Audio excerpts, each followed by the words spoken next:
കുലുങ്ങി കുലുങ്ങി കാലിയായോണ്ടല്ലേ എളിയാ ഇത്രയും കുലുക്കം. ചരിത്ര നിമിഷത്തിന് സാക്ഷ്യം വഹിക്കുകയാണ്. അതെ അതെ അതെ അമ്മേ.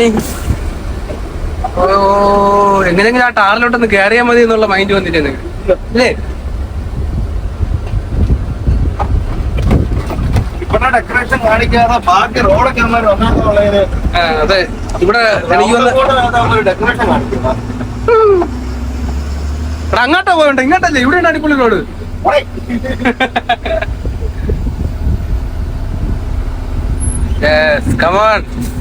അളിയഞ്ഞൊന്ന് ഒരു 60 കയറാലോ. 60 കയറട്ടെ. 1.5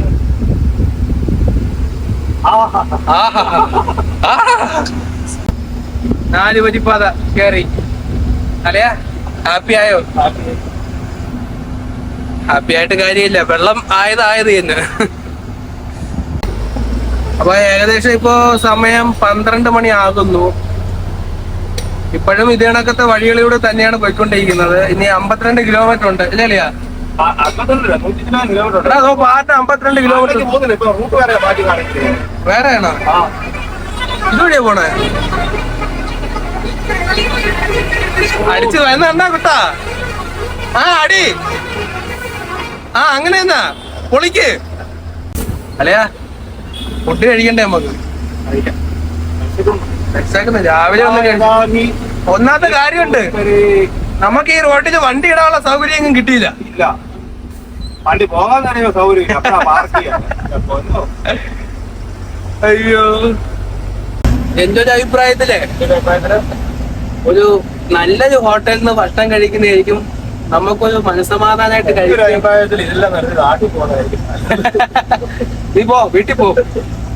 കുറച്ച് അല്ലെ എപ്പോഴും ഇങ്ങനെ പല നാടുകൾ കണ്ട് പല ഭക്ഷണം കഴിക്കാതെ ഇടയ്ക്കൊക്കെ നാട്ടിൽ ചെന്ന് പഴഞ്ഞിയും ചമ്മന്തിയും കിഴങ്ങും കണ്ടെയ്നർ ഓടുമ്പോ മാസത്തിൽ ഒരിക്കലും പാലക്കാട് വരുമായിരുന്നു തുണിയും കൊണ്ട്. അപ്പൊ ആ ഒരു നാട്ടിന്റെ അവസ്ഥയായി ഫുഡ് കഴിക്കാനാണ്.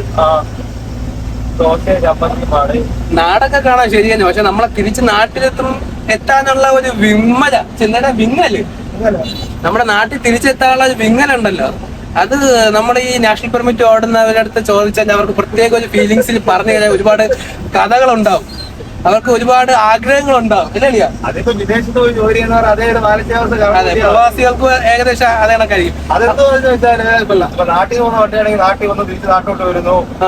ഇത് പക്ഷെ അങ്ങനെയല്ല, നമ്മൾ വേറൊരു സ്റ്റേറ്റിൽ കിടന്ന് ഇങ്ങനെ ഓടുന്ന കാറാണ് പ്രശ്നം. ഇവിടെ കിടന്ന് ഇങ്ങനെ കറങ്ങുമല്ലേ. അപ്പൊ ഞാൻ ചോദിച്ചോട്ടെ, അളിയനിപ്പോ എന്തൊക്കെ ആഗ്രഹങ്ങളുണ്ട് നാട്ടിൽ